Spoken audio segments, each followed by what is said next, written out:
ಯಶವಂತಪುರ ವಿಧಾನಸಭಾ ಕ್ಷೇತ್ರ ನಂದೇ ಕ್ಷೇತ್ರ. ಅಜ್ಜಿನಹಳ್ಳಿ ಗ್ರಾಮ ಪಂಚಾಯತಿಯ ಉಲುವೇನಹಳ್ಳಿ ಅಲ್ಲಿ ಇದು ಬೆಳಗಿನ ಜಾವ 7 ಗಂಟೆಗೆ ಆಗಿರ್ತಕ್ಕಂಥದ್ದು. ನಾನು ಗರ್ಭಿಣಿ ಚಿರತೆ ಸತ್ತಾಗಲೇ ನಾನು ಗಲಾಟೆ ಮಾಡಿದ್ದೆ ಅಸೆಂಬ್ಲಿಲಿ. ಪೊಲೀಸ್ ಆಫೀಸರ್ಸ್ಗೆ, ಫಾರೆಸ್ಟ್ನವ್ರಿಗೆ ಮತ್ತು ಮೈನ್ಸ್ ಆ್ಯಂಡ್ ಜಿಯಾಲಜಿಯವರಿಗೆ ಗಲಾಟೆ ಮಾಡಿದ್ದೆ. ನನಗೆ ಪೆಟಿಷನ್ ಕಮಿಟಿಲೂ ಕೂಡ 3-4 ಸಾರಿ ಚರ್ಚೆನೂ ಕೂಡ ಆಗಿತ್ತು.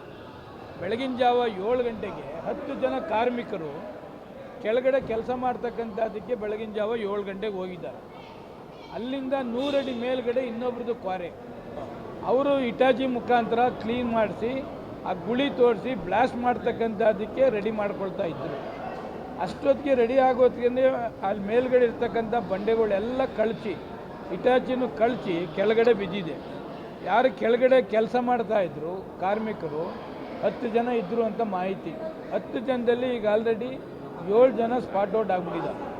ಇನ್ನು 3 ಜನ ಹಾಸ್ಪಿಟ್ಲಿಗೆ ಸೇರಿಸಿದ್ದಾರೆ. ಅದರಲ್ಲಿ ಒಬ್ಬರು ಸ್ಪಾಟ್ ಔಟ್ ಆಗಿದ್ದಾರೆ ಅಂತಕ್ಕಂಥದ್ದು.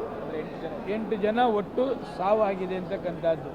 ಇದು ಟೋಟಲಿ ಇಲ್ಲಿಗಲ್ ಆಗಿ ಮೈನ್ಸ್ ಆ್ಯಂಡ್ ಜಿಯಾಲಜಿಯವರು ಶಾಮೀಲಾಗಿದ್ದಾರೆ, ಫಾರೆಸ್ಟ್ನವರು ಶಾಮೀಲಾಗಿದ್ದಾರೆ, ಲೋಕಲ್ ಪೊಲೀಸ್ನವರು ಕೂಡ ಶಾಮೀಲಾಗಿದ್ದಾರೆ.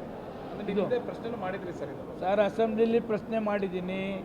ಎಂಟೈರ್ ಬಂಡೆ ಓನರ್ಸ್ನ ಚಂದ್ರಪ್ಪ ಸರ್ಕಲ್ ಇರ್ತಕ್ಕಂಥ ರೆಸಾರ್ಟ್ನಲ್ಲಿ ಕೂಗಿ ಸಭೆ ಮಾಡಿದ್ದೀನಿ. ಎಚ್ಚೆತ್ಕೊಳ್ಳಿ, ನೀವು ಗರ್ಭಿಣಿ ಚಿರತೆ ಸತ್ತಾಗಲೇ ಎಚ್ಚೆತ್ಕೊಳ್ಳಿ. ದನ ಕರುಗಳು ಸಾಯ್ತಿದ್ದಾರೆ, ತೊಂದರೆ ಆಗ್ತಿದೆ ಮನುಷ್ಯರಿಗೆ. ನೀವೆಲ್ಲ ಲೀಗಲಾಗೆ ಬ್ಲಾಸ್ಟ್ ಮಾಡ್ತಕ್ಕಂಥದ್ದಕ್ಕೆ ಮಾಡಿ, ಇಲ್ಲೀಗಲಾಗೆ ಮಾಡೋಕ್ಕೆ ಹೋಗ್ಬೇಡಿ, ತೊಂದರೆ ಆಗ್ತಿದೆ ಅಂತ ಅವ್ರಿಗೂ ಸಭೆ ಮಾಡಿದ್ದೇನೆ. ಮೈನ್ಸ್ ಆ್ಯಂಡ್ ಜಿಯಾಲಜಿ ಆಫೀಸರ್ಸ್ಗೂ ಕೂಡ ಸಭೆ ಮಾಡಿದ್ದೇನೆ. ಪೆಟಿಷನ್ ಕಮಿಟಿಲೂ 3-4 ಸಾರಿ ಕೂಡ ಚರ್ಚೆ ಆಗಿದೆ. ಆದ್ರೂ ಕೂಡ ಅವಾಗ ಹೇಳ್ತಾರೆ, ಆಮೇಲೆ ಅದನ್ನು ಮುಚ್ಚಾಕ್ತಾರೆ. ಈಗ ಗರ್ಭಿಣಿ ಇದ್ರದ್ದು ಎನ್ಕ್ವೈರಿ ಮಾಡೋಕ್ಕೆ ಆರ್ಡ್ರ್ ಮಾಡಿದ್ರು, ಎಲ್ಲ ಮುಚ್ಚಾಕಿದ್ರು. ಮೈನ್ಸ್ ಆ್ಯಂಡ್ ಜಿಯಾಲಜಿನೂ ಹೇಳಿದ್ರು, ಅದು ಎಲ್ಲ ಮುಚ್ಚಾಕಿದ್ರು. ಅದಕ್ಕೆ ಮುಖ್ಯಮಂತ್ರಿಗಳಿಗೆ ಹೋಗ್ತಾ ಇದ್ದೆ. ಈಗ ಮುಖ್ಯಮಂತ್ರಿಗಳಿಗೆ ಇಲ್ಲಿ ಬರ್ತಾರೆ 11 ಗಂಟೆಗೆ ಅಂತಂದರು. ಮುಖ್ಯಮಂತ್ರಿಗಳ ಗಮನಕ್ಕೆ ತಂದು ಏನು ಸೀರಿಯಸ್ನೆಸ್ ಇದೆ, ಏನು ಹುಡುಗಾಟ ಅಲ್ಲ ಸರ್. 9 ಜನ 10 ಜನ ಸಾವು ಅಂತಂದರೆ ಯಾರು ಕಾರಣಕರ್ತರು?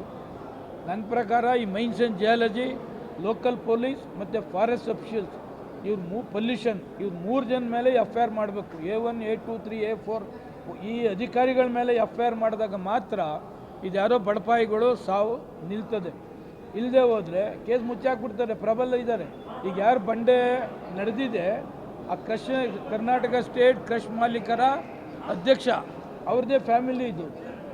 ಹಣವಂತರವರು ಏನು ಬೇಕಾದರೂ ಮಾಡ್ತಾರೆ.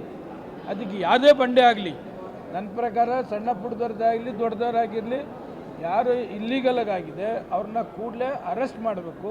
ಆ 9 ಜನಕ್ಕೆ ಫ್ಯಾಮಿಲಿಗೆ ನ್ಯಾಯ ಕೊಡ್ತಕ್ಕಂಥದ್ದನ್ನು ಮಾಡಬೇಕು. ಇದು ಗೊತ್ತಿಲ್ಲ, ಇನ್ನೂ ಗೊತ್ತಾಯ್ತಲ್ಲ.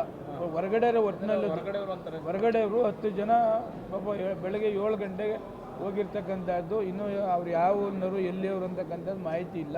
ಒಟ್ಟಿನಲ್ಲಿ 10 ಜನನೂ ಸೀರಿಯಸ್ ಅಂತ ಹೇಳ್ತಿದ್ದಾರೆ. SP ಅವರೆಲ್ಲ ಸ್ಪಾಟಿಗೆ ಬಂದಿದ್ದಾರೆ.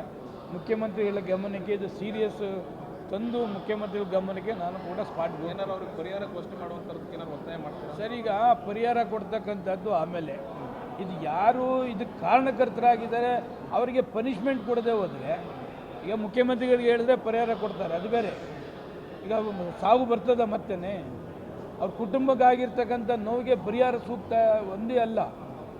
ಬಂಡೆಯವರು ಯಾರು ಇದಕ್ಕೆ ಇಲ್ಲೀಗಲಾಗಿ ಮಾಡ್ತಿದ್ದಾರೆ, ಆಮೇಲೆ ಕೇರ್ಲೆಸ್ ಆಗಿ ಮಾಡ್ತಿದ್ದಾರೆ, ಅವ್ರ ಮೇಲೆ ಕಠಿಣ ಕಾನೂನನ್ನ ಆಗದೆ ಹೋದರೆ ಇನ್ನು ಮುಂದೆನೂ ಈ ಥರದ ಅನಾಹುತ ಆಗ್ತಾ ಇರ್ತದೆ, ಸತ್ತೋಗ್ತಾ ಇರ್ತಾರೆ, ಮುಚ್ಚಾಕ್ತಾನೆ ಇರ್ತಾರೆ. ಅದಕ್ಕೆ ಇದಕ್ಕೇನು ಅನಾಹುತ ಆಗಿದೆ ಅದಕ್ಕೆ ಫಸ್ಟು ಆ ಮಾಲೀಕನ ಅರೆಸ್ಟ್ ಮಾಡಿ ಅವ್ರಿಗೆ ಪನಿಷ್ಮೆಂಟ್ ಕೊಡ್ತಕ್ಕಂಥ ಕೆಲಸ ಮಾಡಬೇಕು. ಆ ಮಾಲೀಕರಿಂದನೇ ಅವರಿಗೆ ಪರಿಹಾರವನ್ನು ಕೊಡಿಸ್ಬೇಕು ಅಂತಕ್ಕಂಥದ್ದು ನಂದು. ಈಗೇನು 10 ಜನ ಇದ್ದಾರಲ್ಲ, 100 ಕೋಟಿ ದುಡ್ದಿದ್ದಾರೆ, 1 ಕೋಟಿ ಪರಿಹಾರ ಕೊಡಬೇಕು ಅಂತಕ್ಕಂಥದ್ದನ್ನು ಮುಖ್ಯಮಂತ್ರಿಗಳಿಗೆ ಹೇಳ್ತೀನಿ. ಅದೇ ಪ್ರಕಾರ ಮಾಡ್ತೀನಿ. Thank you. ಇನ್ನಷ್ಟು ಹೆಚ್ಚಿನ ಮಾಹಿತಿಗಾಗಿ ಫಾಲೋ ಮಾಡಿ ಬ್ರಿಗೇಡ್ ನ್ಯೂಸ್ ಕನ್ನಡ.